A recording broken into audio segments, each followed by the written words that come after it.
নববর্ষ, শুভ নববর্ষ। মেলায় যাই রে, মেলায় যাই রে। ছোটবেলায় না অনেক বায়না ধরে অনেক কান্নাকাটি করে মেলায় যেতে হতো, তাও আবার সেই শেষ মেলায়। প্রথম প্রথম গেলে মেলায় হচ্ছে জমজমাট হবে না, তারপর হচ্ছে খাবারের দোকান আসবে না, খেলনাপাতি আসবে না। আর আজকে যে মেলাটা এসেছি না, উফ, নাকানি চুপানি খেয়েছি। ভেতরে ঢুকতে যে আমি পরিমাণ কষ্ট পেয়েছি, এত পরিমাণ লোকজন, এত পরিমাণ ভিড়, ঠেলাঠেলি করে ঢুকে তারপরে তো আমরা এই পিঠাকে বলি কানমুচড়ি। এই কানমুচড়ি না পুষলি পিঠা খাচ্ছি, নারিকেল ভিতরে ঢোকা আছে, বেশ মজা আছে। আমি তো ভীষণ পরিমাণ দুলে দুলে মজায় মজায় পিঠাটা খাচ্ছি। এখানে বিভিন্ন রকম খাবার দাবার স্টল এসেছে, শুধু খাবার দাবার না, তা থ্রি পিস এসেছে, কসমেটিক্স এসেছে, মানে অনেক রকম জিনিস এসেছে। বাট আমার কাছে ভালো লেগেছে। আর এখানে কনসার্টও বসেছে, মানে গান হচ্ছে আর কি। তো এই গানে এসে তো আমি নাচানাচি করছি, লিপসিং করছি, গান গাচ্ছি, নাচাকুদা করছি।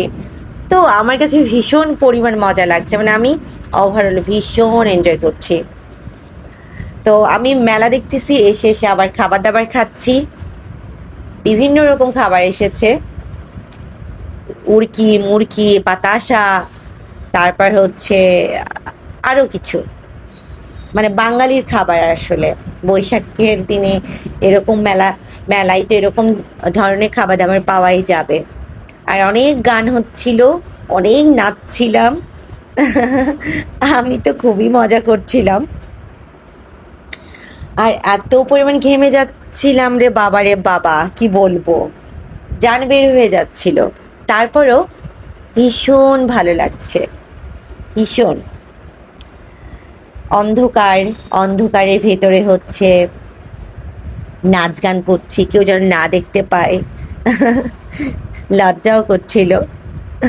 খুবই শয়তানি করেছি আর কি। খুব আশেপাশে যারা ছিল, যাদের চিনি না, আননোন পার্সন, বাট তাদের সাথেও হচ্ছে আমি কথা বলছিলাম, তারাও কথা বলছিল। আর বিভিন্ন স্টলে যে খাবার টেস্ট করছিলাম, যে কোন খাবারটা নেওয়া যাবে, তারাও খুব ভালো কোঅপারেট করেছে।